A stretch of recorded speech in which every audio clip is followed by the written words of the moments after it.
Hello everybody, this is Mr. Alma. Welcome back to another episode of the South Carolina Gamecocks Dynasty here on EA Sports College Football 25. And today we have our final episode before we jump into some Year 3 action here in the series. I can't believe we're already ready for 2026.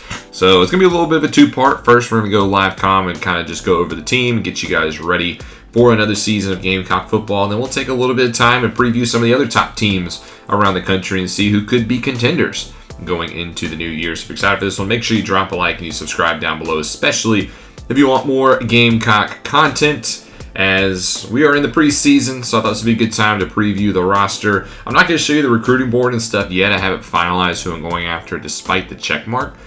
So we'll see that in a later episode when we get into the season. But first off, let's take a look at our Gamecocks. Last year we finished 7-6, and here's a look at our top 25 preseason. We'll take a look at all these teams in just a moment's time. We finished 7-6. We won our first bowl game of the series, first bowl game in 5 years for the Gamecocks with a win over Wisconsin.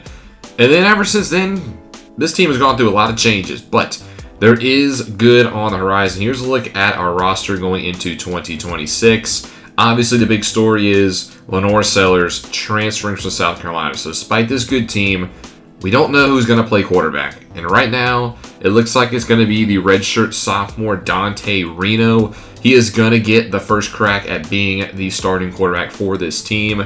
And he has no experience, essentially. You know, he's thrown only a handful of passes. If you look at his stats, he is 1 for 2 for 8 yards. So not a lot of experience here, which, you know, could be our best team to date. I honestly think this is a team that could win pushing for double-digit wins. I think this is a good team overall, and I think a lot of teams in the SEC are currently in a little bit of some question marks, but we just got to solve this quarterback position. Dante Reno is going to get the first shot to do it. You know, if he falters, there's Telvin Byler, a redshirt freshman who we recruited 2 years ago from Darlington, as well as Josh McDaniel and Matt Cockrell, all from that same class. So there is a lot of talent here who could potentially push if Reno stumbles, but we have to solidify his quarterback position at least, you know, and try to get some good stuff going.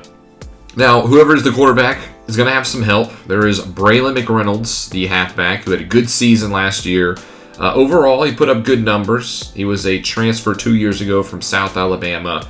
You know, he had 6 touchdowns, 963 yards, but he only had 4 yards per carry. I'd like to see the average go up a little bit more, but he did get going a little bit down at the stretch of the season, so he'll be leaned upon for whoever it is. Behind him, we did lose Simon McAllister to the portal, so there's also Sam Ika, a true sophomore from Memphis, Tennessee, who I'm excited for this year. He didn't play a ton last season, but he was a 4-star commit, and he's more of a power back, so I think he could be a good change of pace from McReynolds. There's also Jawan Howell, who got some carries last year, a junior. Monty Sora, who got a little bit of playing time last year before redshirting in order to preserve that eligibility. And there's also Wade McMahon, a true freshman, as well as John Hajrulu, a couple of high recruits who might get redshirted, but, you know, good depth here, but a pretty solid backfield, I would say.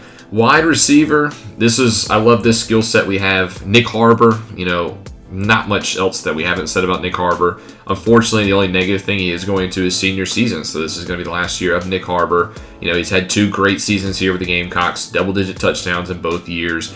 Averages went up, yards went up.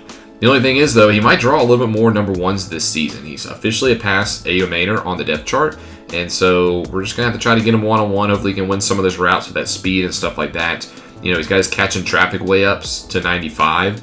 He's got a lot of good boosts as well, so we're going to lean on Harbor. I think he could even have a better season this year. There's also Elick Ayomanor, who we got in 2 off seasons ago from the transfer portal from Stanford, and I do like what he brought to the table. I don't think we utilized him probably the most that we could have. He caught 49 passes for 674 yards and 4 touchdowns. But I do think there's more to Ayomanor than that. He's also a deep threat, but 6'2", 210. I think he could be more of a physical receiver. Maybe might get some snaps on the other side of the field, but I think Harbor and Ayomanor are a great 2 wide receivers to have for an experienced quarterback. So I'm glad we have them on roster. There's also Tyshawn Russell, who really broke out. He developed a really good chemistry with Sellers last year as a redshirt junior. Unfortunately, Sellers is no longer here, but hopefully he can regain some of that chemistry. He caught 9 touchdown passes. He had 4 in that game against South Carolina State last year. But 642 yards as well, a great number 3 receiver. He did a lot of his damage in the slot. I expect that to continue this season for Russell to be a good slot wide receiver. There's also DeBron Gatling, a junior, who has a couple of touchdown grabs in his career. I'm excited for Raekwon Wembley to potentially take the field, a redshirt freshman who was a late pickup in the recruiting class 2 years ago, but could really do some damage and some more depth down the board. Tight end a little bit. This is a question mark of a unit, I would say. Nick Elskins graduated, and both the top tight ends I was not overly impressed with last year. True sophomore Jason Beckett got a little bit of a chance, but he wasn't overly that productive. Same thing with Connor Cox, who is a redshirt junior. I think Beckett will get the role, but I need to see more consistency, specifically catching out of these two. Especially Cox. He has 90 catching, but he struggled to catch the football. Beckett is more of a blocking tight end, so it's not really our MO, so to speak. But maybe we can use him, maybe get some more runs outside and stuff like that. But we're going to have to figure out this tight end position. It's a little bit in some flux. Otis McNitt is another guy who potentially could get some reps. He's probably the fastest of the tight ends, but tight ends is not as solidified as it was in years past. Offensive line was a big struggle for us last season. We've done some improvements, try to prep. A lot of these guys also getting more experience. Junior Cam Pringle was a left tackle last year. It wasn't the best season for him, but I'm hoping he can bounce back. He's got 91 pass blocking power, 83 pass block. Hopefully he can just do a better job at that side. Kason Henry is a backup over there as well if we need some help. You know, he's kind of a swing tackle. He has some starting experience. And there's also Tenard Smith, who is a redshirt sophomore who's got some depth. So we have some depth. We just got to tap into it. Left guard, it'll be John Roundtree this year. The true sophomore gets the start from Abbeville, South Carolina, from Abbeville High School. So we're excited to see what he can do. One of our recruits getting a chance. There's also Demetrius Roberts behind him, another guy in that same recruiting cycle. At center, it's going to be Jason Samdamela, a transfer from Florida, who we found in the portal. He's going to replace Ryan Brubaker, who is still going to be on the roster, but I want to get some new spots here, and he's got a lot of starting experience at Florida. Has yet to officially give up a registered sack, so I'm excited for him. There is, like I said, Ryan Brubaker behind him in case we do need to shift gears. Also, Cameron Durant, the guy we got in the transfer portal, coming back to the state of South Carolina. We were very aggressive in the portal, in the trenches, and I think it's going to pay off. Jerron Bowe, the senior, the only senior starter, is on the right guard spot, so we hope he can be a captain of the offensive line. I'm hoping he has a good season. He was pretty good in pass pro last year.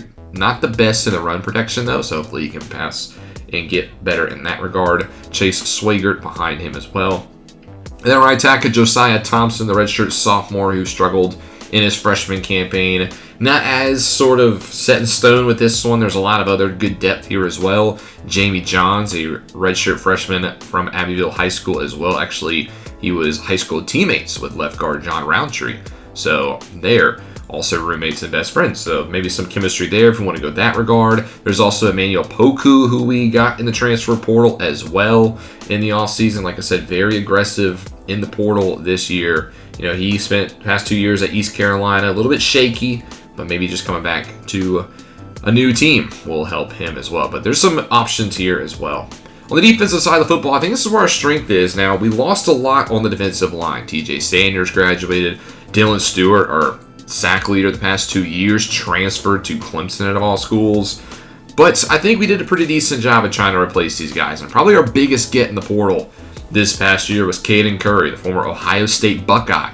And he's going to try to slot in right away for Dylan Stewart's on the defensive line. Doesn't have a lot of numbers, but I think he's got a good ability. He was on that Ohio State team 2 years ago that won the national championship. He's a senior now, so I think he can bring some leadership to this defensive line as well. I'm hoping that, he's got the potential there. He just taps into it. But I'm hoping for a big season out of Caden Curry. At the right end spot, you got sophomore Nate Lamb, who's going to get a chance here. Again, this is a lot of inexperience on this side. I'm hoping that Nate Lamb can fill in, but I do think this could potentially be a weak spot for this team. There's also Lawrence Gentry from that same recruiting class from Dutch Fork High School in Irmo, South Carolina, who redshirted last year, who could get a chance, but another position that's kind of wide open on this side of the ball. Defensive tackle, we're trying to replace TJ Sanders, and I think it's not going to be the same, so to speak. There's probably going to be a little bit of a drop-off, but hopefully Ben Conway, who got a good boost He's a good power, 6'1", 301 guy. I expect him to step up. We saw Tracy Milton a lot last year. I thought he was very good in the pass rush from a defensive tackle spot at 6'3", 295. And, he had 5 sacks last year, 11 TFLs. So I think he outperformed expectations. So I'm hoping he can build upon that now that he is a junior. There's also Sean Hager behind him, a redshirt freshman from last year who I think could get some snaps as well as Shameik Jones, another transfer portal guy on the defensive line. If anything, we have depth here. We don't really have a superstar, but I think we have some depth. As you can see, Shameik Jones had 7 tackles for a loss last year at Georgia Tech. So there's want to go the experience route. There's him as well. Then we get to the linebackers, Desmond Umeozulu, who got some snaps later in the season. He's going to be one of the starting linebackers, a redshirt junior, who I think improved and actually started some of those games down the stretch last season. So I like what we have him there. There's also senior Nate Johnson, another transfer portal guy that we got this offseason for some depth. You can see he played the past 2 years at Appalachian State, 8.5 and 7 sacks apiece. So maybe more of a pass rusher guy who can maybe on third downs start to slide on the defensive line. If a guy like Nate Lamb struggles, we could actually go that route. So a good kind of Swiss Army knife guy there in Nate Johnson. Middle linebacker, I'm excited for this duo. Cam Robinson, he was a stud last year. He was our big transfer portal get 2 seasons ago from the University of Virginia. He stepped in for Debo Williams last year and just was amazing. 127 tackles, 21 TFLs, 1.5 sacks. Cam Robinson was flying all over the field. He's a senior this year. He's going to be the field general. I like what we have here, but we're going to pair him with Donnelius Johnson, another guy we got from the transfer portal who I think has a very similar skill set to Cam Robinson. Johnson last year played for Kennesaw State. He had 4 sacks, 77 tackles. But I think him and Robinson could be a great duo. They're going to be the nickel linebackers. I think the middle of the field should be in good hands. I'm expecting Johnson to really step up this season. Fortunately, we're going to have to replace both of them next year. But we did actually recruit a 5-star player this past year, Colby Boyette, a true freshman from Florence, South Carolina. So, he's going to get some playing time as well. So I think we're very good at linebacker. I'm hoping we could sort of rotate him in as well. I do want him to play as a freshman. So I think linebacker, we got some good skill set between these 3 players, at least for this year. Then right outside linebacker, John Willis, who started some games last year. Him and Reeves are there as well. As you can see, Willis's stats. He had 3 sacks last year, 96 tackles and an INT, so pretty good for him. There's also, like I said, Bryce Reeves there, a redshirt sophomore, who played some games as a freshman. He had a total of 16 tackles in his time. So some more sort of, experience on the linebacker. I think linebacker could be a strength of this defense, which is what I like to see. Corner, it's a little up in the air. Emory Floyd is back. He is the number 1 corner again this season. I thought we played pretty good secondary ball down the stretch last year. Jeff Rubin's going to get a chance as well, a true sophomore who played a lot on special teams last year. He's going to be asked to sort of replace Barry Mayo, who graduated this year. 6'2", 188. He's a 4-star recruit from a couple of seasons ago. I'm excited to see what he can do. He has a little bit of experience, 1 deflection. But like I said, more of a special teamer last year. In the slot will be Judge Collier, the true senior who missed a lot of last year with an injury. I'm hoping he gets a full senior season this year because I think he's a great slot corner. Could bounce outside if needed, but I think putting him at 6'1", 195 in the slot, I think he's a great spot for that. And I want to get a full season out of him. There's also redshirt sophomore Deshaun Hemp, a JUCO who's from Columbia, who could also fill in as well. And we got some good depth down the board. Free safety, it's not going to be easy replacing Nick Eamon-Ward, who got drafted in the 2nd round. But there is Peyton Williams, who's going to now be the starting safety. Not as good as Eamon-Ward, but he played a lot in the nickel as well last year with Collier hurt, so he can definitely cover. You can already see that 84-man coverage, so he's going to be the starting free safety. There's also Kelvin Hunter behind him, a redshirt sophomore from Florence, South Carolina, who will potentially get some snaps. He had a little bit last year, but I'd like to see him take the field a little bit more. Danny Kaufman, a redshirt freshman, and can also be some depth as well. Strong safety, Gerald Kilgore will be the guy, considering his brother Jalen Kilgore decided to transfer to the University of Georgia. That was one of the biggest blows of the offseason. But Gerald Kilgore, I think, can step in nicely. There's also Sonny Gallen, a redshirt freshman, behind him. Then at kicker, Mason Lev will be the guy. We did recruit a Tugway from Hilton Head, but I think Mason Lev has done a really good job since stepping in as a freshman and being the kicker. Punter is going to be Taylor Montez. Not sure how I feel about that. He was kind of a problem last year. But hopefully he can just at least do a little bit better in our sophomore campaign. But that is the roster. I think this is a good team. I think we can win potentially 9 games, up to potentially 10. It's going to be hard to sort of contend in the SEC, but I think we could potentially do it. So we'll see what happens, but I'll take a quick little second, and then we'll take a look at the rest of the country and kind of preview the other top teams in the land. Now it's on to the other teams around the country. We'll start off first in the SEC. We'll look at all the schools in our conference. Starting off with the team that won the SEC last year, Texas, who finished 12-3 last year. A perfect record in the conference. They made it all the way to the semifinals before losing to Oregon.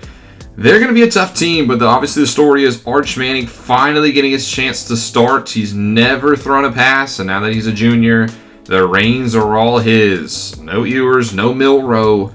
It is going to be Arch Manning. So how does he do? Can he lead Texas back to the promised land?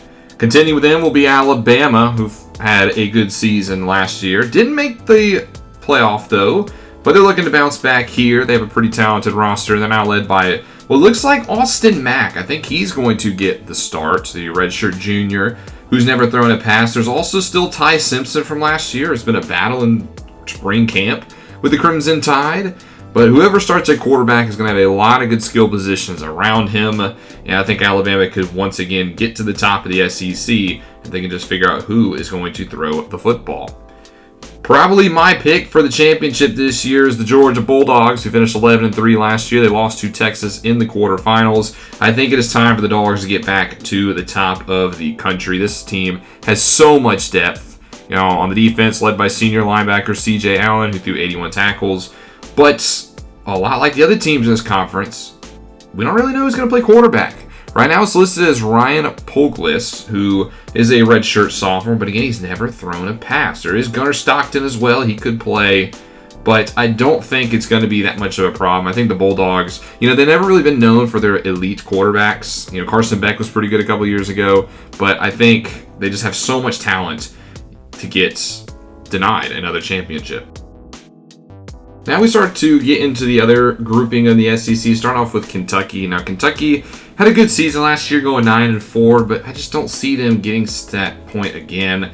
Kind of lost some talent. You can see they're probably just going to be a middle-of-the-pack SEC team. Texas A&M, though, I think they'll be a good team. They went 10-3 last year. They actually made the playoff, lost to Oregon in the first round. There is no more Connor Weigman here, so that kind of hurts them, but they do have a good defense this season. Tarion York had 45 tackles. He'll probably be a leader. DJ Hicks, the senior D-tackle, had 6. So I think this team will lead a little bit more on their defense, and I think it could get them some big wins in the SEC. They could definitely disrupt the top 3 teams. Our biggest rival this year will probably be Tennessee, just because of the story that unfolded with Sellers going there. And, well, Tennessee's going to be a good team. They finished 10-3 last year. Sellers won't even start. Remember, they have Nico Iomieva, who was a Heisman finalist last year with 41 total touchdowns. But still, I want to beat Tennessee. They stole our quarterback. And we actually will have the chance to go to Neyland Stadium this year. It's going to be probably one of our biggest games of the season. It's not going to be easy, though. I think Tennessee could definitely be a ranked team this year, as they have a good talent on both sides of the ball. Devin Hobbs also had 8.5 sacks last year for the Vols. Florida Gators trying to get back to that promised land. Maybe be a little bit early, but I wouldn't count them out. 9-4 last year, 4-4 in the SEC. They have some good talent there. It is a very senior-heavy team, so I think they could cause a little bit of noise. DJ Lagway is a junior. He had 3,300 yards and 31 touchdowns last year. If he can take care of the football, he threw 7 picks. I think Florida could do pretty good, and they can cause some upsets. LSU is another team not to sleep on. The Tigers finished 9-4 last year, led by Caleb Jackson at halfback. Going to be asked to really pick up the load this year. He had 853 yards and 6 touchdowns last year. No Nussmeier anymore. They do have a good defense, but they did lose Perkins. Arnold Kiernan will have to step in. The true sophomore with 87 tackles as a freshman will lead that defense. But just a typical LSU team, grinding out defense. Good offense enough to get them some key wins. They also could challenge in an SEC. Now we officially do get to the next group of teams. Oklahoma could challenge as well. I kind of forgot about the Sooners. We're 2-0 against them, so they kind of, in my opinion, aren't really a top SEC team. They went 7-6 last year. I don't think they'll be that bad again. I think they'll win about 8, maybe 9 games this upcoming season. I mean, they still have Jackson Arnold at quarterback, one of the best quarterbacks in the conference. So that means something. And I think the Sooners, like I said, will probably just be a step below the top teams. Then we get into the bottom half of the conference. Missouri, they've been on a downward track since Cook left a couple seasons ago. They finished 5-7 last year. They do have redshirt senior Sam Horn, who had 23 touchdowns last year, and they have Johnson at wide receiver at Northfleet, so a couple of good positions. But I just don't think it's enough to contend in this conference.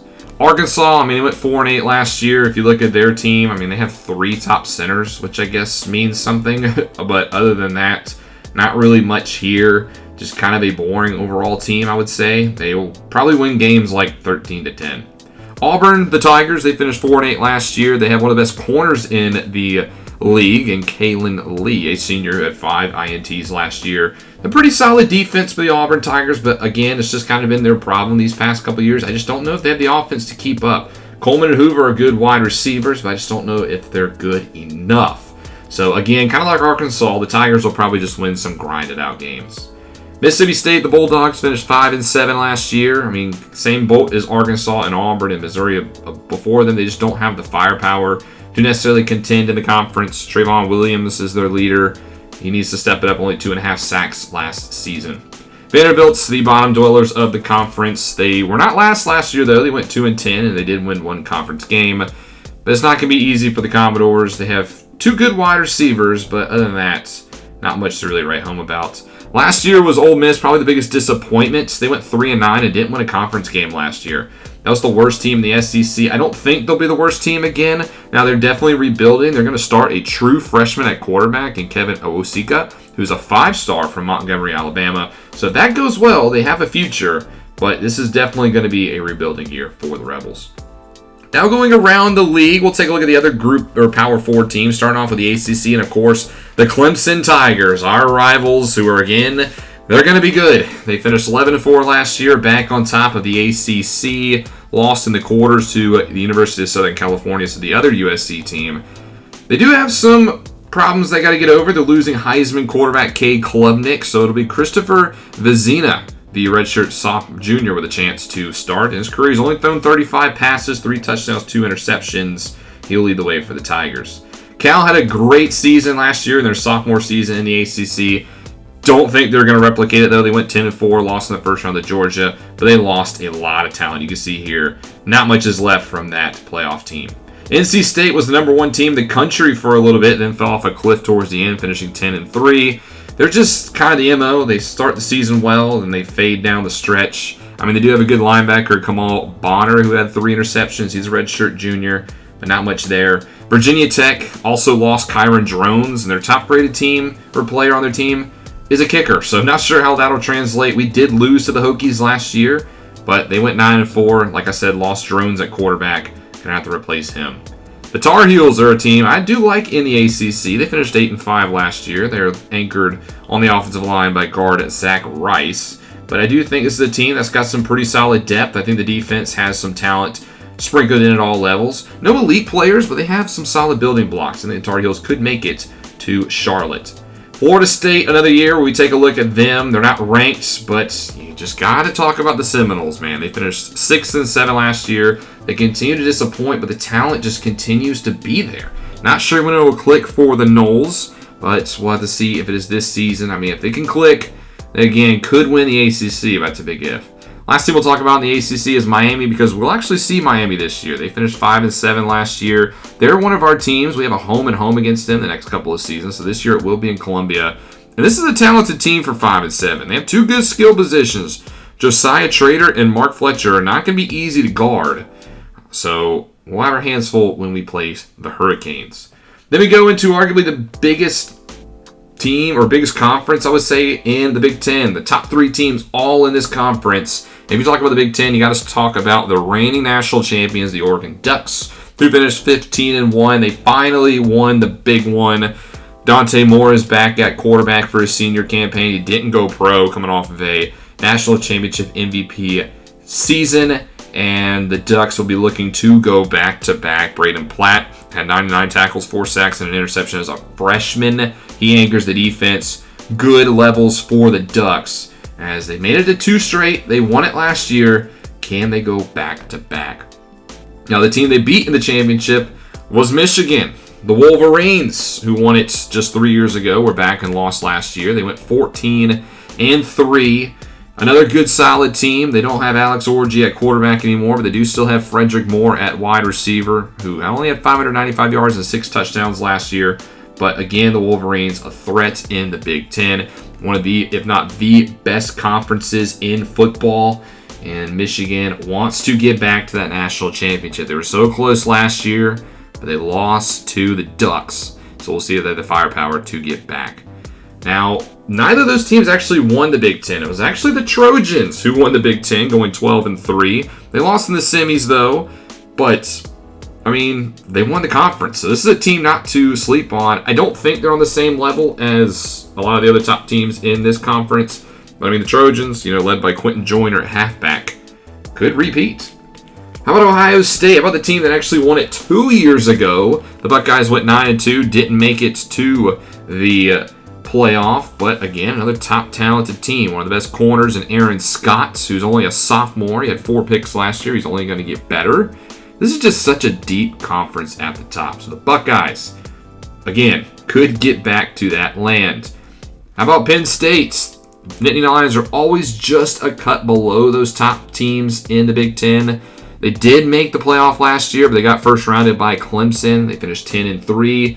No Drew Allar, but there's still talent here. They got the biggest transfer arguably in the offseason. Ellis Robinson IV comes over from Georgia. He'll play corner. Is this finally the year that it all comes together in Happy Valley? Could be. They got the pieces in place, but again, they play in the Big Ten. Then we start to get into the next half of the conference. Purdue had a good season last year, going 9-4. Good for the Boilermakers. They're led by safety Luke Williams, who had 50 tackles last year. He will be the captain of the defense. And the Boilermakers, a solid team. I'm glad they had a good year last year. Finally, the last team we'll take a look at the Big Ten is Wisconsin, who we actually saw in the bowl game last year in Nashville. We beat them. They finished 7-6. It's the typical Badger mantra. They're anchored by a great O-line that arguably might be the best in the country. And now they have a true sophomore quarterback with a year under his belt in Brinkley. Wisconsin could be on the up and up. Finally, the Big 12 is led by Kansas State, the conference champs last year, who went 11-3 as the Wildcats are trying to prove that the Big 12 is not the laughingstock of the Power 4. Avery Johnson is there. Dylan Edwards is there. Both didn't play all that well last year. Edwards got hurt, but if you get a full season out of them, no team could maybe stop their firepower. The Knights of University of Central Florida is another team. They're actually ranked above Kansas State to begin. They finished 11-3, looking to get to the playoff, as they're anchored by safety Cedric Hawkins, who has 66 tackles. Pretty evenly matched up team here. I think them and Kansas State could be the front runners. You also, though, do have Texas Tech, who started the year off hot.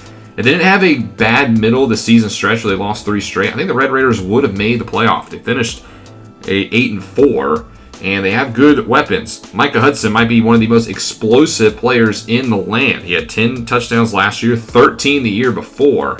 I mean, he is a guy that you just have to maybe double cover on the field, get him the ball, and good things happen. The Red Raiders could have the keys to success on offense. My pick, though, to win the Big 12 is actually not ranked. I think the Utah Utes could get it done. They went 9-4. This is a team that's just strong in the trenches. Both the offensive line and the defensive line are good. Smith Snowden at corner had 5 interceptions. He's a senior. Good leadership on this team. I think the Utes could win the Big 12, and I think they could get to the playoff. Now, not in the conference, but you got to talk about Notre Dame. They are the independent, who's always a threat. They only went 7-6 last year, but they do have some good talent down in South Bend. Wide receiver Jaden Greathouse, the senior, had 812 yards and 7 touchdowns last year. Logan Thomas, 8 sacks on defense in his redshirt freshman season. Obviously, Notre Dame is going to be in the headlines. We'll see if they can put it all together and get to the playoff in the new 12-team format. Notre Dame has not made it there. This could be their season. Now we'll go to the group of 5 teams. We won't take as much time on these teams, not as high in talent. We'll start off in the AAC, where the UAB Blazers have been the darlings of the 12-team playoff. They made it in both seasons. Lost in the corners, though, to Michigan. Maybe I think they fall off this year. There's not that much talent left out there in Birmingham. I think the top teams in the AAC, though, UTSA will be one of them. They finished 8-6 last year. They have a good front seven and 2 solid wide receivers that they can bank on. Another team to look out for is Memphis Tigers. They went 6-7 last year, but I think they have a good secondary. I think they can kind of counter these UAB and UTSA teams and could win the conference with their cornerback play. In the Conference USA, it's going to be Liberty who, in my opinion, is going to lead out. They made the playoffs a couple seasons ago behind Heisman quarterback Caden Salter. They fell to 5-7 last year, but I think they could bounce back and win the conference this year. TJ Bush is a good pass rusher. In the MAC, Toledo, I know they came up short last year, losing to Miami in the championship game, but I think the Rockets are the team to beat in this conference again. I don't think they disappoint. I think they're still the team to beat. And I think this year they put it together and win another MAC title. Then we get out to the most fun conference this year. Could be the Pac-12, the rejuvenated conference. Fresno State now enters the fold, and I think they come in as the favorites. They're ranked. They went 11-3 last year. They did play in the Mountain West, but I think they have enough talent. I mean, Cade Greenberg is a nasty halfback. I think the Fresno State Bulldogs will win the conference. But, of course, their biggest competition came with them. Boise State, who actually beat them in the Mountain West Championship game last year, rewriting their wrong. They went 11-3. They have Malachi Nelson. That's all you really got to say for them. Don't sleep on Pac-12 OGs, though. Oregon State, I should say OSs, as the Beavers are pretty good. They technically won the conference last year with their one win. They could contend this year. The Mountain West got obliterated in the realignment, so not much is left here in this conference. UNLV, I think, is the front runners. But again, they only went 5-7 last year.